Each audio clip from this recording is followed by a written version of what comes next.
അസ്സലാമു അലൈക്കും വറഹ്മത്തുള്ളാഹി. വെള്ളാപ്പള്ളി നടേശൻ പറഞ്ഞിട്ടുള്ള കാര്യങ്ങൾ കേരളത്തിൽ വളരെ സജീവമായിട്ട് ചർച്ച ചെയ്തു. അതുമായി ബന്ധപ്പെട്ട ചില കാര്യങ്ങൾ പറയുക എന്നതാണ് ഇപ്പോൾ വന്നതിൻ്റെ ലക്ഷ്യം. വാസ്തവത്തിൽ എന്താണ് ഇദ്ദേഹത്തിൻ്റെ പ്രശ്നം എന്നത് എല്ലാവർക്കും മനസ്സിലാക്കാവുന്ന ഒരു കാര്യമാണ്. കേരളത്തിൻ്റെ സന്തോഷകരമായ വളരെ സൗഹാർദ്ദപരമായ ഈ അന്തരീക്ഷം അദ്ദേഹത്തിന് അത്ര പിടിക്കുന്നില്ല എന്നാണ് മനസ്സിലാക്കുന്നത്. അതുകൊണ്ടാണ് വളരെ നിലവാരം കുറഞ്ഞ പ്രതികരണങ്ങളും പ്രസ്താവനകളുമായി അദ്ദേഹം ഇവിടെ കടന്നു വരുന്നത്. അത് കേവലം ഒരു ടെൻ സ്ലിപ്പായിട്ട് സംഭവിച്ചതല്ല, അത് ബോധപൂർവം പറഞ്ഞത് തന്നെയാണ് എന്നാണ് പിന്നീടുള്ള അദ്ദേഹത്തിൻ്റെ പ്രതികരണത്തിൽ നിന്നും അദ്ദേഹം തന്നെ വ്യക്തമാക്കി. എന്തായിരുന്നു അദ്ദേഹത്തിൻ്റെ പ്രശ്നം? ഒരു സമുദായത്തോട്, മുസ്ലിം സമുദായത്തോട് അദ്ദേഹത്തിന് ഇത്രമാത്രം വെറുപ്പും വിദ്വേഷവും ഉണ്ടാകാനുള്ള കാരണം എന്താണ്? ഈ സമുദായം വൈജ്ഞാനികമായി വളരുന്നു, രാഷ്ട്രത്തിൻ്റെ നിർമ്മാണത്തിലും രാഷ്ട്ര പുരോഗതിയിലും നിർണായകമായ സ്വാധീനം ചെലുത്തുന്നു, രാജ്യത്തിൻ്റെ നിർമ്മാണാത്മകമായ പ്രവർത്തനത്തിൽ പങ്കാളികളാകുന്നു എന്നത് അദ്ദേഹത്തെ ഇത്രമാത്രം അലോസരപ്പെടുത്തേണ്ട കാര്യമില്ലല്ലോ. മുസ്ലിമീങ്ങളിൽ ജനസംഖ്യാ വർധന ഉണ്ടാകുന്നു, അതേസമയത്ത് അദ്ദേഹത്തിൻ്റെ സമുദായം പ്രൊഡക്ഷൻ കുറയുന്നു. അതിന് അദ്ദേഹം ആ സമുദായത്തിലെ സ്ത്രീകളെ, സഹോദരിമാരെ വിളിച്ചുകൊണ്ട് ഉപദേശിക്കുന്നു, നിങ്ങൾ പ്രൊഡക്ഷൻ കൂട്ടണം. എത്രമാത്രം ഒരു പിന്തിരിപ്പൻ നയമാണ് ഇദ്ദേഹം സ്വീകരിക്കുന്നത്. സ്വന്തം സമുദായത്തിലെ സ്ത്രീകളെ അവഹേളിക്കുകയും അപമാനിക്കുകയും ചെയ്യുന്നതിന് തുല്യമല്ലേ അത്? അങ്ങനെ അദ്ദേഹത്തിന്റെ പ്രൊഡക്ഷൻ കുറയുന്നു എന്ന് തോന്നുന്നുണ്ടെങ്കിൽ അതിന് പ്രായോഗികമായ വഴികളെക്കുറിച്ച് ചിന്തിക്കുക എന്നതല്ലാതെ മറ്റു സമുദായങ്ങളെ മേലിൽ മെക്കെട്ട് കയറിയിട്ട് അതുകൊണ്ട് വല്ല കാര്യമുണ്ടോ? മുസ്ലിം സമുദായത്തിന് എന്തോ അനർഹമായിട്ട് ഗവൺമെന്റിൽ നിന്നും പിടിച്ചു വാങ്ങുന്നു എന്ന തരത്തിലാണ് അദ്ദേഹത്തിന്റെ സംസാരം. സമുദായം ഇവിടെയുള്ള പൗരന്മാരാണ്, ഇന്ത്യയുടെ പൗരന്മാരാണ്. മുസ്ലിം സമുദായം മറ്റുള്ള സമുദായങ്ങളെപ്പോലെ ഇന്ത്യക്കാരാണ്. ഇന്ത്യൻ ഭരണഘടന നൽകുന്ന അവകാശങ്ങളും അതുപോലെ അംഗീകാരവുമൊക്കെ അവരും അനുഭവിക്കുന്നുണ്ട്. അത് ഒരാളുടെയും ഔദാര്യമല്ല, അത് അവകാശമാണ്. അത്തരത്തിൽ ചില അഭിപ്രായ പ്രകടനങ്ങൾ പലപ്പോഴും ഇവിടെ പ്രകടിപ്പിച്ചിട്ടുണ്ട്, ജനാധിപത്യപരമായി പ്രകടിപ്പിച്ചിട്ടുണ്ട്. അത്തരം അഭിപ്രായ പ്രകടനങ്ങളൊക്കെ ഇദ്ദേഹം വർഗീയമായ ഒരു ചായ്വിലേക്ക് കൊണ്ടുപോവുകയാണ്. ഈ കഴിഞ്ഞ ദിവസങ്ങളിൽ ചർച്ച നടന്ന ചില കാര്യങ്ങളാണ് സ്കൂൾ സമയമാറ്റം, അതുപോലെ സ്കൂളിൽ കൊണ്ടുവരാൻ ഉദ്ദേശിക്കുന്ന സൂംബ ഡാൻസ് പോലുള്ള കാര്യങ്ങളെ സംബന്ധിച്ചു. മുസ്ലിം സമുദായത്തിന്റെ നേതാക്കൾ അവരുടെ അഭിപ്രായങ്ങൾ ജനാധിപത്യപരമായി, ജനാധിപത്യ രാഷ്ട്രമായ നമ്മുടെ നാട്ടിൽ അത് പ്രകടിപ്പിച്ചിട്ടുണ്ട് എന്നുള്ളത് വാസ്തവമാണ്. സ്കൂൾ സമയമാറ്റത്തിൽ നമ്മുടെ നേതാക്കൾ, പണ്ഡിതന്മാർ കൃത്യമായിട്ട് ഇതിൻ്റെ അഭിപ്രായം പറഞ്ഞിട്ടുണ്ട്. അതൊരിക്കലും മതപഠനത്തെ ബാധിക്കുന്നതാകരുത്. ചർച്ചയിലൂടെ സർക്കാർ കൃത്യമായ ഒരു നിലപാട് സ്വീകരിക്കണം എന്ന് ഗവൺമെന്റിനോട് അങ്ങോട്ട് അഭ്യർത്ഥിക്കുകയാണ് മുസ്ലിം പണ്ഡിതന്മാർ ചെയ്തത്. അല്ലാതെ അതിൻ്റെ പേരിൽ കലാപുണ്ടാക്കിയിട്ടില്ല, അതിൻ്റെ പേരിൽ സർക്കാർ ബസ്സുകൾ അടിച്ച് പൊട്ടിച്ചിട്ടില്ല, മറ്റു അക്രമ പ്രവർത്തനങ്ങളിലേക്ക് പോയിട്ടില്ല, റോഡുകൾ അടച്ചിട്ടില്ല, ഒരാളുടെയും യാത്ര തടസ്സപ്പെടുത്തിയിട്ടില്ല, ഒന്നുമില്ല. വളരെ മാന്യമായി, സമാധാനപൂർണമായി ഗവൺമെന്റ് എടുക്കുന്ന ഒരു നിലപാടിനോട് തങ്ങളുടെ അഭിപ്രായം പറഞ്ഞു. കാലങ്ങളായി ഇവിടെ അനുവർത്തിച്ചു വരുന്ന മതപഠനത്തിന് തടസ്സം നിൽക്കാത്ത തരത്തിലാകണം സർക്കാരിൻ്റെ പുതിയ പരിഷ്കാരങ്ങൾ എന്ന ഒരു അഭിപ്രായം ഗവൺമെന്റിന് മുമ്പിൽ പറയുകയാണ് ചെയ്തത്. ജനാധിപത്യപരമായി വിയോജിക്കുവാനുള്ള അർഹതയും അവകാശവും ഇന്ത്യൻ ഭരണഘടന നമുക്ക് നൽകുന്നുണ്ടല്ലോ. ആ അവകാശം വിനിയോഗിക്കുക മാത്രമാണ് നമ്മുടെ പണ്ഡിതന്മാർ ഇവിടെ ചെയ്തിട്ടുള്ളത്. സൂംബ ഡാൻസിന്റെ വിഷയത്തിലും അങ്ങനെ തന്നെയാണ് സംഭവിച്ചിട്ടുള്ളത്. ലഹരിയുടെ വ്യാപനം തടയുന്നതിന് വേണ്ടി, വിദ്യാർത്ഥികൾ ലഹരിയിലേക്ക് ആകർഷിക്കപ്പെടാതിരിക്കുന്നതിന് വേണ്ടി സ്കൂളിൽ സൂംബ ഡാൻസ് നടപ്പിലാക്കുക എന്നതാണ് വിദ്യാഭ്യാസ മന്ത്രി ഇവിടെ പറഞ്ഞിട്ടുണ്ടായിരുന്നത്. അപ്പോൾ സ്വാഭാവികമായും അവിടെ ഉയർന്നു വരുന്ന ഒരു ചോദ്യമാണ്, ഒരു ഡാൻസ് നടപ്പിലാക്കി കഴിഞ്ഞാൽ വിദ്യാർത്ഥികളിൽ ലഹരി വ്യാപനം കുറയുമെന്ന് വല്ല ശാസ്ത്രീയ പഠനങ്ങളുണ്ടോ എന്ന തരത്തിലുള്ള ചോദ്യങ്ങളാണ് അവിടെ ഉന്നയിക്കപ്പെട്ടിട്ടുള്ളത്. അതുപോലെ തന്നെ നമ്മുടെ സംസ്കാരത്തിനോട് യോജിച്ചതാണോ? വിദ്യാർത്ഥികളും രക്ഷിതാക്കളും സ്കൂളുകളിൽ കളിയും ചിരിയും മാത്രമായി പോയാൽ ഗുരു ശിഷ്യ ബന്ധം എന്നത് കേവലം സൗഹാർദ്ദം എന്നതിലപ്പുറം ഒരു ബഹുമാനത്തിന്റെയും ആദരവിന്റെയും ഒക്കെ ബന്ധമാണല്ലോ. അതൊക്കെ തകർന്നു പോകില്ല എന്ന തരത്തിലുള്ള വളരെ കൃത്യമായ വസ്തുനിഷ്ഠാപരമായ ചില സന്ദേഹങ്ങളും ആശയങ്ങളും ഗവൺമെന്റിന്റെ മുമ്പിൽ അവതരിപ്പിക്കുകയാണ് ചെയ്തത്. പക്ഷേ ഇതെല്ലാം ഒരു വർഗീയതയുടെ ഭാഗമായിട്ടാണ് വെള്ളാപ്പള്ളി കാണുന്നത്. അതിന്റെ പേരിൽ ബഹുമാനപ്പെട്ട കാന്തപുരം ഉസ്താദിനെ പോലുള്ള പണ്ഡിതന്മാരെ ഇദ്ദേഹം ആക്ഷേപിക്കുകയും അവഹേളിക്കുകയുമാണ് ചെയ്യുന്നത്. ഇദ്ദേഹത്തിന്റെ നിലവാരം കുറഞ്ഞ ആരോപണങ്ങളൊക്കെ ഉയർന്നിട്ടും ബഹുമാനപ്പെട്ട കാന്തപുരം ഉസ്താദ് ഇദ്ദേഹത്തിനെതിരെ മറുപടിയുമായിട്ടോ മറ്റു മറു പ്രസ്താവനയുമായിട്ടോ കടന്നു വന്നില്ല എന്നത് ശ്രദ്ധേയമായ ഒരു കാര്യമാണ്. കാരണം ഉസ്താദിനെ സംബന്ധിച്ചിടത്തോളം ആഗോളതലത്തിൽ പ്രശസ്തനാവുകയും ആഗോളതലത്തിൽ ധാരാളം സേവനങ്ങൾ നടപ്പിലാക്കുകയും അതുപോലെ വിദ്യാഭ്യാസ ജീവകാരുണ്യ പ്രവർത്തനങ്ങളിൽ അവിടുത്തെ ഈ വളരെ പ്രായമേറിയ ഈ ഘട്ടത്തിലുള്ള അവശതകൾക്കിടയിലും വളരെ കൃത്യമായിട്ട് അവിടെ നിർവഹിച്ചു വരികയാണ്. നമുക്കറിയാം, നിമിഷപ്രിയ എന്ന് പറയുന്ന ഒരു സ്ത്രീ യമനിൽ വധശിക്ഷയ്ക്ക് വിധേയമാവുകയും അവരുടെ വധശിക്ഷ വിധിക്കപ്പെട്ട് കഴിഞ്ഞ 16-ാം തീയതി നടപ്പിലാക്കേണ്ട ഒരു വധശിക്ഷയിൽ നമ്മുടെ ഇന്ത്യ ഒട്ടാകെ ആശങ്കപ്പെടുകയും നമ്മുടെ ഗവൺമെന്റ് സംവിധാനങ്ങൾക്ക് ഇടപെടുന്നതിൽ ചില പരിമിതികൾ ഉണ്ടാവുകയും എല്ലാം ചെയ്ത ഒരു ഘട്ടത്തിൽ മണിക്കൂറുകൾ കൊണ്ട് ആ സ്ത്രീയുടെ ജീവൻ നഷ്ടപ്പെടും എന്ന ഒരു ഘട്ടം വന്നപ്പോൾ ബഹുമാനപ്പെട്ട കാന്തപുരം ഉസ്താദ് അവിടുത്തെ ഇന്റർനാഷണൽ ബന്ധം ഉപയോഗിച്ചുകൊണ്ടാണ് അവിടെ യമനിൽ ഇടപെടുകയും ആ വധശിക്ഷ നടപ്പിലാക്കുന്ന തീയതി നീട്ടിവെക്കുകയും ചെയ്തത്. ഇത് നമ്മുടെ കേരളത്തിലും ഇന്ത്യയിലും ലോകമൊട്ടാകെ കണ്ണും കാതുമുള്ള ആരും അറിഞ്ഞ ഒരു വലിയ വാർത്തയാണ്. നിമിഷപ്രിയ കാന്തപുരം ഉസ്താദിന്റെ ആരുമല്ല, കാന്തപുരം ഉസ്താദ് വിശ്വസിക്കുന്ന മതത്തിൽ വിശ്വസിക്കുന്ന ആളല്ല. ആ സ്ത്രീയെ ഉസ്താദ് ഒരിക്കലും കണ്ടിട്ട് പോലുമില്ല. പക്ഷേ മാനുഷികമായി ഇടപെടേണ്ടതുണ്ട് എന്ന് ഉസ്താദിന് ബോധ്യപ്പെട്ടപ്പോൾ അവിടെ മതം നോക്കിയില്ല, ജാതി നോക്കിയില്ല, ഒന്നും നോക്കിയില്ല. മനുഷ്യരാണ് എന്ന ഒറ്റ പരിഗണനയാണ് ബഹുമാനപ്പെട്ട കാന്തപുരം ഉസ്താദ് ഇവിടെ നൽകിയത്.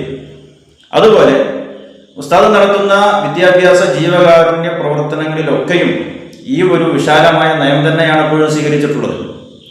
അവിടെ ജാതിയും മതമൊന്നും നോക്കാറില്ല.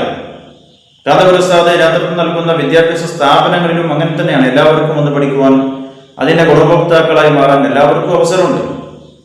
ഇത് തന്നെയാണ് നമ്മുടെ കേരളത്തിൻ്റെയും ഇന്ത്യയുടെയും ഒക്കെ പാരമ്പര്യം.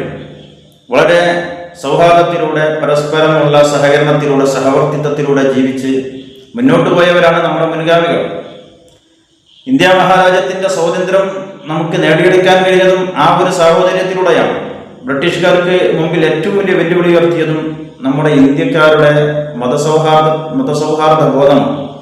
ഡിവൈഡ് ആൻഡ് റൂൾ എന്ന് പറഞ്ഞ തത്വം, ഭിന്നിപ്പിച്ച് ഭരിക്കുക എന്നത് ബ്രിട്ടീഷുകാർക്ക് പയറ്റേണ്ടി വന്നത് നമ്മുടെ ഈ സൗഹാർദ്ദം കണ്ട് അമ്പരന്നതുകൊണ്ടാണ്. എന്നാൽ ആ സൗഹാർദ്ദാന്തരീക്ഷം തകർക്കാൻ മാത്രമേ ഇത്തരത്തിലുള്ള വളരെ വില കുറഞ്ഞ, തീർത്തും അസത്യമായ ഇത്തരം വാചാടോപങ്ങൾ ഉപകരിക്കൂ എന്നതൊരു വസ്തുതയാണ്. വെള്ളാപ്പള്ളി പിന്നെ പറയുന്നത്, കേരള സർക്കാർ അവർ പല കാര്യങ്ങളും ഭരണ തരത്തിൽ കൊണ്ടുവരുന്നത് മുസ്ലിം പണ്ഡിതന്മാരോട് ചോദിച്ചിട്ടാണ്, കാന്തപുരം ഉസ്താദിനോട് ചോദിച്ചിട്ടാണ്. അതിന് മറുപടി പറയേണ്ടത് ഗവൺമെന്റാണ്. ഗവൺമെന്റിനെയാണ് അവിടെ ആക്ഷേപിച്ചിട്ടുള്ളത്. ഗവൺമെന്റിനെയാണ് സംശയത്തിന്റെ മുൾമുനയിലേക്ക് കൊണ്ടുപോകാൻ വെള്ളാപ്പള്ളി ശ്രമിച്ചിട്ടുള്ളത്. അങ്ങനെ ഉണ്ടെങ്കിൽ അത് ഗവൺമെന്റാണ് പറയേണ്ടത്. പക്ഷേ അത് കൃത്യമായി വളരെ വ്യക്തതയോടെ വിശദീകരണം നൽകേണ്ട ഗവൺമെന്റ് സംവിധാനങ്ങളിൽ എന്തോ അതിന് തയ്യാറാകുന്നില്ല എന്നത് ഖേദകരമാണ്. അപ്പോ ബഹുമാനപ്പെട്ട കാന്തപുരം ഉസ്താദിനെതിരെ പേരെടുത്ത് ആക്ഷേപിക്കുകയും ഇല്ലാത്ത കുറെ നുണകൾ പറഞ്ഞ് ഉസ്താദിനെ അവഹേളിക്കാൻ ശ്രമിക്കുകയൊക്കെ ചെയ്തിട്ടുണ്ട്.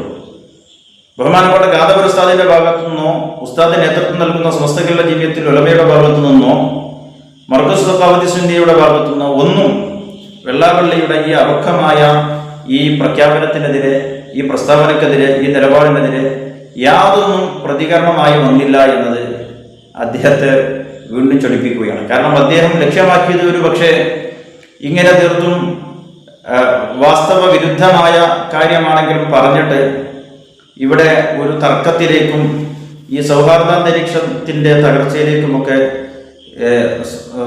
സാമൂഹികാന്തരീക്ഷം എത്തിപ്പെടും എന്നൊരു പ്രതീക്ഷയിലായിരിക്കും. പക്ഷെ അങ്ങനെ കാണാത്ത സമയത്ത് അദ്ദേഹം വീണ്ടും നടത്തുകയാണ് പ്രഖ്യാപനം. എന്താണത്? കാന്തപുരം ഏത് കുന്തമെടുത്തെറിഞ്ഞാലും ഞാൻ പറഞ്ഞതിൽ ഉറച്ചു നിൽക്കുമെന്നാണ്. വെള്ളാപ്പള്ളി പറഞ്ഞ പ്രസ്താവനയോട് കാന്തപുരം ഉസ്താദ് പ്രതികരിച്ചിട്ട് പോലുമില്ല. അപ്പൊ പ്രതികരിക്കാത്തത് കൊണ്ട്, അദ്ദേഹം പ്രതീക്ഷിച്ച റിസൾട്ട് വരാത്തത് കൊണ്ട് അദ്ദേഹം വീണ്ടും പ്രകോപിപ്പിക്കാൻ ശ്രമിക്കുകയും. മിസ്റ്റർ വെള്ളാപ്പള്ളിയോട് പറയാനുള്ളത്, കാന്തപുരം ഉസ്താദ് ഒരാളെയും എറിയുന്ന ആളല്ല. കാന്തപുരം ഉസ്താദ് എല്ലാവർക്കും സഹായങ്ങൾ ചെയ്തു കൊടുക്കുന്ന ആളാണ്. കാന്തപുരം ഉസ്താദ് പ്രതിനിധാനം ചെയ്യുന്ന സംഘടനയും കാന്തപുരം ഉസ്താദ് വിശ്വസിക്കുന്ന മതവും എല്ലാം ഇവിടെ സൗഹാർദ്ദത്തിനും സ്നേഹത്തിനുമാണ് പ്രാമുഖ്യം നൽകുന്നത്. വെറുപ്പുൽപാദിപ്പിക്കുന്നതിനോട് വിയോജിക്കുന്നവരാണ് നിങ്ങൾ. അതുകൊണ്ട് തന്നെ ഇത്തരം വെറുപ്പുൽപാദന ഫാക്ടറികൾ അടച്ചുപൂട്ടേണ്ടതുണ്ട്. അത് നിയന്ത്രിക്കപ്പെടേണ്ടതുണ്ട്. നമ്മുടെ രാഷ്ട്രത്തിൻ്റെ വളരെ ഭംഗിയേറിയ ഈ മുന്നേറ്റത്തിൻ്റെ മുമ്പിൽ ഇത്തരം വർഗീയ പരാമർശങ്ങളും അതുപോലെ ചിത്രതയുണ്ടാക്കുന്ന നിലപാടുകളുമൊന്നും നമുക്ക് മുന്നോട്ട് കൊണ്ടുപോകാൻ കഴിയില്ല. അതിവിടുത്തെ ഗവൺമെൻറ് നിയമപാലകരും ഗവൺമെൻറ് സംവിധാനങ്ങളും നമ്മുടെ ഭരണഘടന അനുശാസിക്കുന്നത് പ്രകാരം അവിടെ ഇടപെടേണ്ടതുണ്ട്. ഇത്തരം വർഗീയ പ്രചാരണങ്ങൾക്ക് നമ്മുടെ നിയമം ഒരിക്കലും അനുമതി നൽകുന്നില്ല. അതുകൊണ്ട് തന്നെ ഇദ്ദേഹത്തെ പോലുള്ള ആളുകളെ നിയന്ത്രിക്കേണ്ടതുണ്ട്. അത് ഈ ഒരു ഘട്ടത്തിൽ മാത്രമല്ല അദ്ദേഹം ഇത്തരം വർഗീയ പരാമർശങ്ങൾ നടത്തിയിട്ടുള്ളത്. കഴിഞ്ഞ കാലങ്ങൾ പരിശോധിച്ച് നോക്കിയാൽ അവിടെയൊക്കെ അദ്ദേഹം ഇതുപോലുള്ള വർഗീയ പരാമർശങ്ങൾ, സമൂഹങ്ങൾക്കിടയിലുള്ള സ്നേഹവും ഐക്യവും തകർക്കുന്ന തരത്തിലുള്ള പരാമർശങ്ങൾ നടത്തിയതായി കാണാൻ കഴിയും. കോഴിക്കോട് നൗഷാദ് എന്ന് പറയുന്ന ഒരു സഹോദരൻ അഴുക്കുചാല് വൃത്തിയാക്കുന്ന 2 തൊഴിലാളികൾ അപകടത്തിൽപ്പെടുന്നത് കാണുമ്പോൾ അവരെ രക്ഷിക്കുന്നതിന് വേണ്ടി പ്രയത്നിച്ചപ്പോൾ അദ്ദേഹത്തിന് ജീവൻ നഷ്ടപ്പെടേണ്ടി വന്നു. അദ്ദേഹത്തിൻ്റെ ആ പ്രവൃത്തിയോടുള്ള ആദരസൂചകമായി കേരള ഗവൺമെൻറ് അദ്ദേഹത്തിന് ധനസഹായം പ്രഖ്യാപിച്ചപ്പോൾ അന്നും വെള്ളാപ്പള്ളി പൊങ്ങി വന്നിട്ടുണ്ടായിരുന്നു. എന്തിനു വേണ്ടിയാണ്? അവിടെയും വർഗീയത പറയാൻ. നൗഷാദ് മുസ്ലിം ആയതുകൊണ്ടാണ് അത് നൽകുന്നത് എന്നായിരുന്നു അദ്ദേഹത്തിൻ്റെ പരാമർശം. അപ്പം ഈ തരത്തിൽ ഒരു സമുദായത്തെ ലക്ഷ്യം വെച്ചുകൊണ്ട് അവരെ ആക്രമിക്കുക എന്ന ലക്ഷ്യം മാത്രം മുന്നിൽ വെച്ചുകൊണ്ട് ഇദ്ദേഹം നടത്തുന്ന ഇത്തരം വർഗീയ പരാമർശങ്ങൾ, തെറ്റായ പരാമർശങ്ങൾ, അത് പലപ്പോഴും നമ്മുടെ നിയമ സംവിധാനങ്ങൾ കണ്ടില്ലെന്ന് നടിക്കുന്നത് കൊണ്ടാണ് അദ്ദേഹം വീണ്ടും വീണ്ടും ഇത്തരം പരാമർശങ്ങളുമായി കടന്നു വരുന്നത്. അത് നമ്മുടെ രാജ്യത്തിൻ്റെ, നമ്മുടെ സംസ്ഥാനത്തിൻ്റെ സൗഹാർദ്ദപരമായ ഈ അന്തരീക്ഷത്തിൻ്റെ നിലനിൽപ്പിന് അത് ഒട്ടും അനുയോജ്യമല്ല എന്ന് നാം പ്രത്യേകം ഓർക്കേണ്ടതുണ്ട്. മലപ്പുറം ജില്ല അദ്ദേഹത്തിൻ്റെ ഒരു പ്രത്യേകമായ ഒരു ശത്രുതയ്ക്ക് പാത്രീഭൂതമായ ഒരു ജില്ലയാണ്. മലപ്പുറം ജില്ല ഏതാനും വർഷങ്ങൾ കഴിഞ്ഞാൽ ഒരു മുസ്ലിം രാഷ്ട്രമായി മാറുമെന്നാണ് അദ്ദേഹം മറ്റൊരിക്കൽ പറഞ്ഞിട്ടുണ്ട്. ഈ തരത്തിൽ തീർത്തും നിരർത്ഥകമായ ഒരു വാല്യൂ കൽപ്പിക്കപ്പെടാൻ കഴിയാത്ത തരത്തിലുള്ള ഈ പ്രസ്താവനകൾ നടത്തുന്ന ഇദ്ദേഹത്തെ പോലുള്ള ആളുകളെ നമ്മുടെ നിയമ സംവിധാനങ്ങൾ, ഗവൺമെൻറ് സംവിധാനങ്ങൾ നിയന്ത്രിക്കേണ്ടതുണ്ട് എന്നാണ് ഈ സമയത്ത് നമുക്ക് പറയാനുള്ളത്. ഇവിടെ ഹിന്ദുവായിട്ടും മുസൽമാനായിട്ടും ക്രൈസ്തവനായിട്ടും അവരവരുടെ വിശ്വാസങ്ങളുമായിട്ട് മുന്നോട്ട് പോകുന്നതോടൊപ്പം എല്ലാവരും ഇന്ത്യക്കാരാണ്, എല്ലാവരും കേരളീയരാണ്, എല്ലാവരും പരസ്പരം സഹകരിക്കേണ്ടവരാണ്, സഹായിക്കേണ്ടവരാണ് എന്ന വിശാലമായ കാഴ്ചപ്പാടിലേക്കാണ് നാം കടന്നു വരേണ്ടത്. ഇത്തരത്തിലുള്ള പ്രാകൃത ചിന്തയിലേക്ക് ഇനിയും നമ്മൾ തിരിച്ചു പോകാൻ പാടില്ല. വെള്ളാപ്പള്ളി ആശങ്കപ്പെടുന്ന മറ്റൊരു കാര്യം ഉണ്ടായിരുന്നു. എന്തായാലും ഇവിടെ മുസ്ലിമീങ്ങൾ ജനസംഖ്യ വർദ്ധിപ്പിച്ച് എല്ലാ പാർട്ടികളിലും കയറിപ്പറ്റി അങ്ങനെ മുസ്ലിം ലീഗ് മുഖ്യമന്ത്രിയാകാനുള്ള ശ്രമം നടത്തുകയാണ് എന്നാണ് ഇവിടെ വളരെ അതിശയോക്തി തോന്നുകയാണ്. ഇന്ത്യ മുസ്ലിം ലീഗിൻ്റെ ജനപ്രതിനിധികൾക്ക് മുഖ്യമന്ത്രിയാകാൻ പാടില്ല. അതെന്താണ്? വെള്ളാപ്പള്ളിക്ക് മാത്രം അവകാശപ്പെട്ടതാണോ ഇവിടെ മുഖ്യമന്ത്രിയാവുക, മറ്റു സ്ഥാനങ്ങളിലേക്ക് എത്തിപ്പെടുക എന്നത്? ഇദ്ദേഹം ഇത് ഏത് നൂറ്റാണ്ടിലേക്കാണ് ഈ ജനങ്ങളെ കൊണ്ടുപോകുന്നത് നാം മനസ്സിലാക്കുന്നത്. എന്തുകൊണ്ട് മുസ്ലിം ലീഗിലെ ജനപ്രതിനിധികൾക്ക് മുഖ്യമന്ത്രി ആയിക്കൂടാ? മുസ്ലിം ലീഗ് UDF-ന്റെ ഒരു ഘടകകക്ഷിയാണ്. UDF തീരുമാനിച്ചു മുസ്ലിം ലീഗിലെ ഒരു ജനപ്രതിനിധിയെ മുഖ്യമന്ത്രിയാക്കാൻ അവർ തീരുമാനിച്ചു കഴിഞ്ഞാൽ അതിന് ഈ നടേശൻ എന്തിനാണ് അവിടെ ആശങ്കപ്പെടുന്നത്? അപ്പോൾ മുസ്ലിം ലീഗിലെ ജനപ്രതിനിധികൾ അല്ലെങ്കിൽ മുസ്ലിം സമുദായത്തിലെ ജനപ്രതിനിധികൾ മുഖ്യമന്ത്രിയായാൽ അവിടെ എന്താ കുഴപ്പം?